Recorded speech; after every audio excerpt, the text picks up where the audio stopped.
ในจบจรังทมកម្ពស់525ម៉ែត្រលើភ្នំដងរែកមានប្រាសាទដ៏ចំណាស់មួយមានអាយុកាល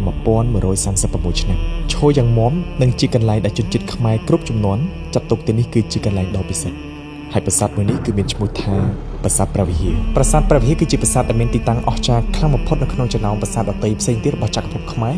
កាលពីសតវត្សទី6ប្រាសាទនេះគឺមានវិហារច្រើនតភ្ជាប់ជាមួយនឹងប្រព័ន្ធកម្រាលថ្មនិងជណ្ដើរដែលមានប្រវែង800ម៉ែត្រនឹងត្រូវបានសាងសង់ឲ្យមើលឃើញទេសភាពនៅព័ទ្ធជុំវិញនោះបានយ៉ាងច្បាស់មែនទែនកាលពីសម័យអង្គរប្រាសាទព្រះវិហារគឺមានឈ្មោះដើមថាស្រីសិក្ខាគិរីស្វរៈមានន័យថាម្ចាស់នៃកំពូលភ្នំហើយក៏ជាឈ្មោះលឹងថ្មព្រះឥសូរដែលស្ដេចជំនាន់មុនបានយកទៅតម្កល់នៅលើភ្នំមួយនេះ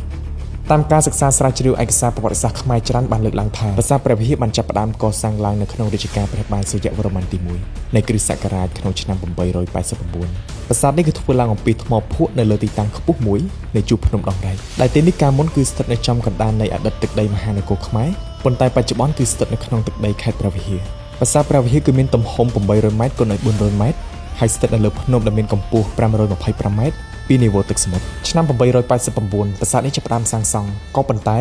1065ឆ្នាំក្រោយមកប្រាសាទព្រះវិហាររងការឈ្លានពានដណ្ដើមចង់បានជាច្រើនលើកច្រើនសារពីសំណាក់ប្រទេសថៃហើយចំនួនរវាងប្រទេសកម្ពុជានិងថៃក៏បានចាប់ផ្ដើមផ្ទុះឡើងហើយនៅថ្ងៃទី15ខែមិថុនាឆ្នាំ1962ប្រាសាទព្រះវិហារត្រូវបានសាលក្រមតុលាការអន្តរជាតិនៃទីក្រុងឡាអេសម្រេចឲ្យភាគីកម្ពុជាឈ្នះលើក្តីប្រាសាទព្រះវិហារលើភាគីថៃ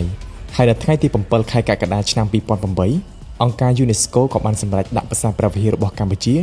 ចូលទៅក្នុងបញ្ជីបេតិកភណ្ឌពិភពលោកក្នុងសម័យប្រជុំលើកទី32នៅទីក្រុងកាំបិចប្រទេសកាណាដាហើយតាមរយៈសាលាចារឹកនៅប្រាសាទបាពួន K583 គេបាននិយាយថាមានព្រះអង្គម្ចាស់មួយព្រះអង្គព្រះនាមឥន្ទ្រាយុទ្ធជាក្សត្រដែលខ្លាំងពូកែអាចច្បាំងយកជ័យជំនះនៅលើស្ដេចចាមបានទ្រង់គឺជាក្សត្រដែលបានយកលឹងថ្មធម្មជាតិមួយមកតាំងនិងប្រតិស្ថាននៅលើប្រាសាទព្រះវិហារមួយនេះហើយបើតាមសាលាចារឹកនៅប្រាសាទព្រះវិហារ K581 វិញគេចារជាភាសាខ្មែរផងជាភាសាសំស្ក្រឹតផងគេនិយាយថាប្រវត្តិសាស្ត្រដ៏ពិសិដ្ឋរបស់ខ្មែរមួយនេះគឺមានតំណែងជាមួយនឹងព្រាហ្មណ៍ម្នាក់មានឈ្មោះថា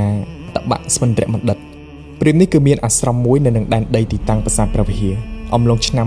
1025នៃគ្រិស្តសករាជព្រាហ្មណ៍ម្នាក់នេះគឺទទួលបានអង្រឹងស្នៃមាសនិងវត្ថុដ៏មានតម្លៃជាច្រើនផ្សេងទៀតពីព្រះបាទសូរ្យវរ្ម័នទី1ដែលជាការដឹងគុណពីព្រះអង្គចំពោះការដែលថែរក្សានៅលឹងថ្មព្រះអាទិទេពមួយនេះហើយតាមដំណាលតគ្នាគេថាស្រះទឹកមួយនៅក្បែរប្រាសាទព្រះវិហារនេះគឺជាស្រះទឹកដែលមានមន្តស័ក្តិសិទ្ធិមែនទែនសម្រាប់យកទៅប្រើប្រាស់នៅទីសក្ការៈផ្សេងៗសូម្បីតែអតីតព្រះមហាក្សត្រថៃព្រះបាទភូមិពលអដុលចដេតក៏ធ្លាប់បានប្រើប្រាស់ទឹកស្រះនេះដើម្បីបំពេញពិធីអភិសេកឡើងគ្រងរាជសម្បត្តិកាលពីថ្ងៃទី9មិថុនា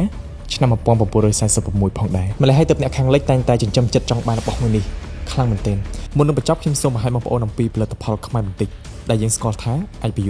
IPUT គឺជាផលិតផលក្នុងស្រុកដែលមានស្តង់ដារខ្ពស់មែនទែនក្នុងផលិតផលរបស់ IPUT គឺមានផលិតផលខ្មែរជាច្រើនតែមួយដែលខ្ញុំចង់បង្ហាញជូនទៅកាន់បងប្អូននោះគឺជាសាច់ជូរលៀបឃ្លៀកសាច់ជូរនេះត្រូវបានផ្សំឡើងពីប្រេងដូងប្រេងប្រទាលកតុយក្រពើវីតាមីន E និងម្សៅ baking sodaដែលគ្រឿងផ្សំធម្មជាតិទាំងអស់នេះអាចជួយបំបត្តិក្លិនឃ្លៀករបស់លោកអ្នកបានយ៉ាងមានប្រសិទ្ធភាពចង់បន្តគាំទ្រផលិតផលខ្មែរខ្ញុំនឹងដាក់ព័ត៌មានរបស់ IPUT នៅខាងក្រោមវីដេអូរបស់ខ្ញុំជួបជាមួយខ្ញុំធីនទីងនៅវីដេអូថ្ងៃស្អែកបន្ត